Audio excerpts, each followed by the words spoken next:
Good news! Central Americano MBBS just 34 lakhs. Columbus Central University.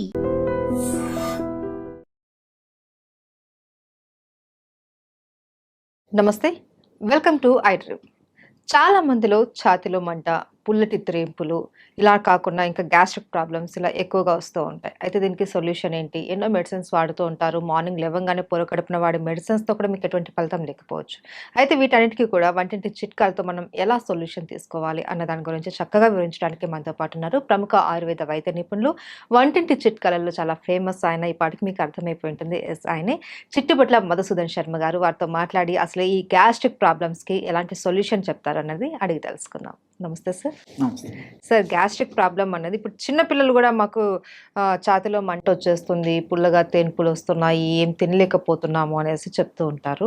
అయితే gastric problem రావడానికి main reasons ఏంటి sir?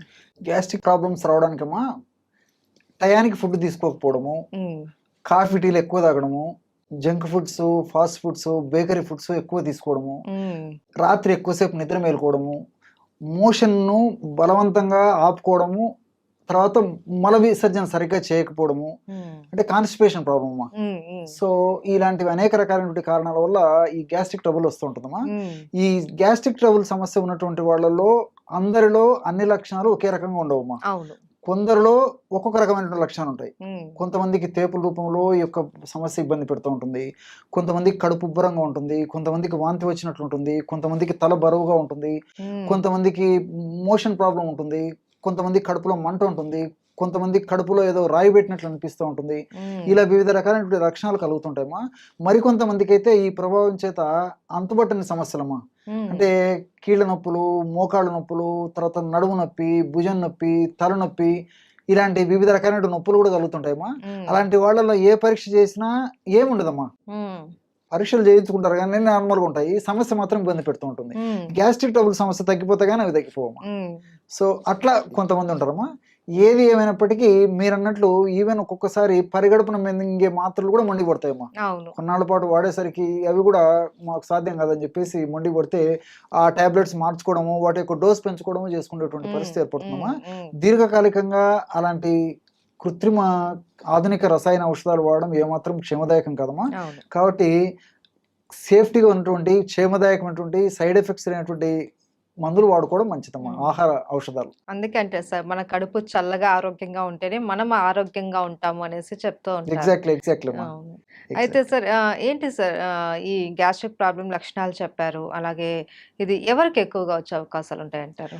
సర్వసాధారణంగా అమ్మా చిన్న పిల్లలు తక్కువగా వస్తుంటుందమ్మా ఈ సమస్య. యుక్త వయసు ఉన్నటువంటి వాళ్ళలో, అదేవిధంగా వయసు వచ్చినటువంటి వాళ్ళలో ఎక్కువ కలుగుతుంటాయమ్మా. యుక్త వయసు వచ్చిన వాళ్ళలో వీళ్ళకేమంటే ఆ వయసు ప్రభావం చేత ఆహారం సరిగ్గా టయానికి తినకపోవడము, ఈ ఫాస్ట్ ఫుడ్స్, జంక్ ఫుడ్స్, తర్వాత కొద్ది శాతం మందిలో ఈ ఆల్కహాల్, స్మోకింగ్ ఇలాంటివన్నీ కారణాలమ్మా. రాత్రి ఎక్కువసేపు నిద్ర మేల్కొంటుంటారు. ఇలాంటి కారణాల వల్ల చాలా వరకు యుక్త వయసు వాళ్ళలో కలుగుతుంటాయమ్మా. అదేవిధంగా చిన్నపిల్లల విషయానికి వస్తే వీళ్ళకు చాలా మందికి ఆ చిన్నపిల్లలకు ఆకలి తెలియదమ్మా. కాబట్టి ఆకలి తెలియక సరైనటువంటి ఆహారం సరిగ్గా తీసుకోలేకపోవడం చేత తెలిసి తెలియక వాళ్లకు ఈ యొక్క సమస్య వస్తుంటుంది. రెండోది ఏంటంటే చిన్నపిల్లలు ఈ జంక్ ఫుడ్స్ అవి ఎక్కువ తీసుకుంటుంటారమ్మా. దీనివల్ల కూడా ఈ గ్యాస్ట్రిక్ ట్రబుల్ సమస్యలు వస్తుంటాయి. అట్లే వయసు వచ్చినటువంటి వాళ్ళు చూసినట్లయితే వయసు వచ్చిన తర్వాత ఏదో ఒక సమస్య చుట్టుముట్టి ఇబ్బంది పెడుతూ ఉంటుందమ్మా, ఏదో ఒక రకమైన అనారోగ్యం.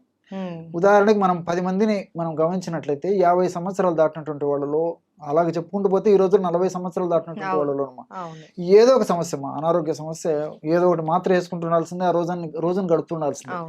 సో ఈ విధంగా వయస్సు పెరిగే కొద్దీ, వయస్సు వచ్చే కొద్దీ వ్యాధుల తాకిడి ఎక్కువైపోతుందమ్మా. వ్యాధుల తాకిడి ఎక్కువైపోద్ది, మందుల వాడకం ఎక్కువైపోతుంది. మందుల వాడకం ఎక్కువైపోద్ది, ప్లస్ ఉన్న మైనస్లు జాస్తి అయిపోతుంది. ఆ మైనస్లలో ఇది ఒకటమ్మా గ్యాస్ట్రిక్ ట్రబుల్. సో వాళ్ళు చాలా సఫర్ అయిపోతుంటారు అనమాట. ఆహారం కంటే మందులు జాస్తి అయిపోయేటువంటి పరిస్థితి, సంచి నిండా మందులతోనే కడుపు నింపుకోవాల్సిన పరిస్థితి ఏర్పడుతుంది. దీనివల్ల ఈ యొక్క జీర్ణ వ్యవస్థ అంతా అతలాకుతలమైపోయి వివిధ రకాలైనటువంటి గ్యాస్ట్రిక్ ట్రబుల్ సమస్యలు వస్తుంటాయి. కాబట్టి అందరికీ వస్తాయి, కానీ ఒక్కొక్కరికి ఒక రకమైన కారణాల వల్ల లక్షణాలు కూడా ఒక్కొక్క విధంగా ఉంటుంటాయమ్మా. అయితే కారణాలు ఏవైనా సరే సార్, ఈ ప్రాబ్లం అన్నది చాలా సివియర్‌గా ఉంటుంది. చాలా మంది ఇబ్బంది పడిపోతూ ఉంటారు. అలాంటప్పుడు ఏం చేయాలి సార్? మనకు వంటింట్లో దొరికే చిట్కాలేంటి? దీనికమ్మా అన్ని మనకు తెలిసినట్టేమ్మా, హ్మ్. కానీ ఇందులో ఇంత అద్భుతమైనటువంటి ఔషధ గుణాలు ఉన్నాయా, ఇంత రిజల్ట్స్ వస్తుందని చెప్పేసి ఆశ్చర్యం వేస్తున్నామ్మా. మనం వాడి చూస్తే గానీ తెలియదు అనమాట దాని హ్మ్. ఫలితము. హ్మ్. కేవలం 3 ఆహార ఔషధాలమ్మా. ఓకే. జీలకర్ర, ధనియాలు, సోంపు గింజలు. హ్మ్. ఎక్కడ ఏ వేలు ఖర్చు పెట్టాల్సిన అక్కర్లేదమ్మా. అవును. అద్భుతమైనటువంటి ఔషధం. హ్మ్. ఈ 3 పదార్థాలు ఒక్కొక్కటి 50 గ్రాములు తీసుకోవాలమ్మా. హ్మ్. అంటే జీలకర్ర ఒక 50 గ్రాములు వేయించేసేసి, హ్మ్. ధనియాలను వేయించి ఒక 50 గ్రాములు, సోంపు గింజలను వేయించేసి ఒక 50 గ్రాములు తీసుకోవాలమ్మా. అన్ని దోరగా వేయించుకోవాలి. అన్ని కలిపేసి మిక్సర్ అయినా వేసుకోవచ్చమ్మా. హ్మ్. ఓపిక ఉంటే సపరేట్ అని తయారు చేసుకోవచ్చు. ఓకే. లేకపోతే అన్ని కలిపేసి మిక్సీలో వేసేసుకోవచ్చు. హ్మ్. బాగా జల్లి పట్టేసేస్తే సరే ఒక 10 గ్రాములు అటు ఇటు అయినా ఇంచుమించు ఒక 140 గ్రామ్స్ 150 గ్రామ్స్ ఔషధం తయారైపోతుంది. హ్మ్. మొత్తం పౌడర్ బ్రహ్మాండమైనటువంటి పౌడర్ తయారైపోతుంది. హ్మ్. దాన్ని ఒక గాసీసారి నిల్వ ఉంచుకున్నామా, 1/2 టీ స్పూన్ ఉదయం ఆహారం తర్వాత అరచేతి మీద వేసుకొని కొద్దిగా చప్పరించేసేసి నీళ్ళు తాగేసేయాలమ్మా. కొద్దిగా 1/2 గ్లాస్ వాటర్. ఓకే. రాత్రి ఆహారం తిన్న తర్వాత కూడా ఒక 1/2 టీ స్పూన్ ఒక అరచేతులు వేసుకొని చప్పరించాలమ్మా. బాగా ఎంజాయ్ చేస్తూ అది చప్పరిస్తూ మింగేసేయాలి. హ్మ్. ఒక కప్పు అంటే ఒక 100 ml వాటర్ తాగితే సరిపోతుంది. హ్మ్. చిన్నపిల్లలు అయితే కొంచెం డోస్ తగ్గించుకోవాలమ్మా. ఓకే. అంటే 12-13 సంవత్సరాలు దాటినటువంటి వాళ్ళకందరికీ ఈ డోస్ సరిపోతుంది. హ్మ్.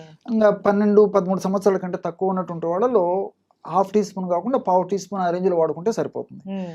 సో ఇది వాడడం వల్ల ఏమైతుందంటే within 3rd day 4th day నుంచి మంచి బ్రహ్మాండమైనటువంటి రిజల్ట్స్ వస్తాయమ్మా.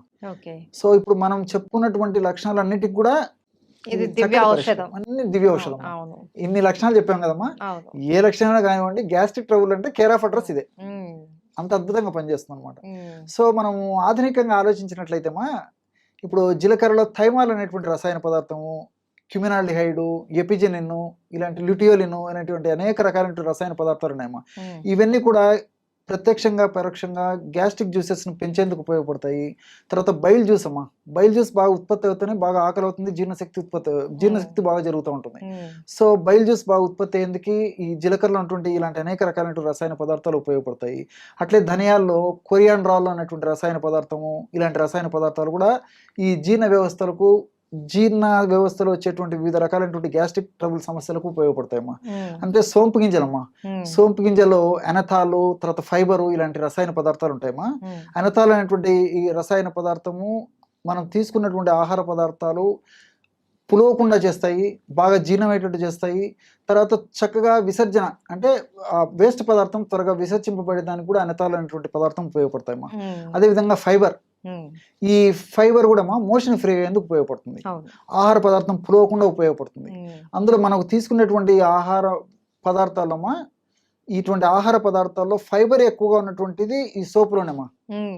అందులో ఈ రోజుల్లో నాగరికత ప్రభావం చేత, పాశ్చాత్య నాగరికత ప్రభావం చేత మనం ఫైబర్ వాడకం తగ్గిపోయిపోయిందమ్మా. అవును. అవును. కాబట్టి ఫైబర్ ఎక్కువగా ఉన్నటువంటి ఇలాంటి సోపు గింజలను వాడుకోవడం వల్ల గ్యాస్ట్రిక్ ట్రబుల్ సమస్యలు తగ్గిపోవడమే కాకుండా శరీరానికి కూడా చాలా రక్షణ ఇచ్చేసేసి ఈ షుగర్, బీపీ, వెయిట్ ఇలాంటివి రాకుండా కూడా కంట్రోల్ చేస్తుందమ్మా ఓకే. ఫైబర్. ఓకే. సో ఇలా అంతేకాకుండా ఇందులో ఉన్నటువంటి పాలిఫినాల్స్ అనేటువంటి ఒక రసాయన పదార్థాలు కూడా ఈ రక్తనాళాల్లో ఫ్యాట్ వల్ల, కొలెస్ట్రాల్ వల్ల, తర్వాత ఈ ప్లేట్లెట్స్ వల్ల పూడికలు ఏర్పడకుండా కూడా ఉపయోగపడతాయమ్మా హ్మ్. ఈ పాలిఫినాల్స్. హ్మ్. సో మనం వాడేది గ్యాస్ట్రిక్ ట్రబుల్ అయినప్పటికీ గ్యాస్ట్రిక్ ట్రబుల్ వల్ల వచ్చేటువంటి సమస్యలు తగ్గిపోతాయి. అట్లే వెయిట్కి ఇది పనిచేస్తుందమ్మా. అంటే వెయిట్ వల్ల వచ్చేటువంటి సైడ్ ఎఫెక్ట్స్, హ్మ్. అదేవిధంగా షుగర్ రాకుండా షుగర్ వల్ల వచ్చేటువంటి సైడ్ ఎఫెక్ట్స్ను కంట్రోల్ చేస్తుంది. హ్మ్. అదేవిధంగా ఈ రోజుల్లో గుండె జబ్బుల సమస్య చాలా మందిలో కలుగుతుందమ్మా. హ్మ్. సో గుండెలో బ్లాక్ కావడము, రక్తనాళాల్లో పూడికలు ఏర్పడడం, ఆ పూడికలు కూడా వచ్చిన పూడికలు త్వరగా తగ్గించేందుకు, ఆ పూడికలు రాకుండా ఉండేందుకు కూడా ఇది ప్రొలాంగ్ చేసేందుకు కూడా ఈ యొక్క ఉపయోగపడుతుంది. మల్టీ బెనిఫిట్స్ ఉన్నాయి కాబట్టి అందరూ క్షేమదాయకంగా వాడుకోవచ్చమ్మా. చాలా అద్భుతమైనటువంటి ఔషధం అమ్మా. Okay sir. ఏ లక్షణాలు కనపడినా సరే మనకి 3 పదార్థాలతో చేసుకున్నటువంటి పౌడర్ కొద్దిగా తీసుకుంటే చాలు. చాలా చక్కటి రిలీఫ్ అయితే మనకు దక్కుతుంది. డెఫినెట్ అమ్మా. Right. Thank you so much sir. నమస్తే.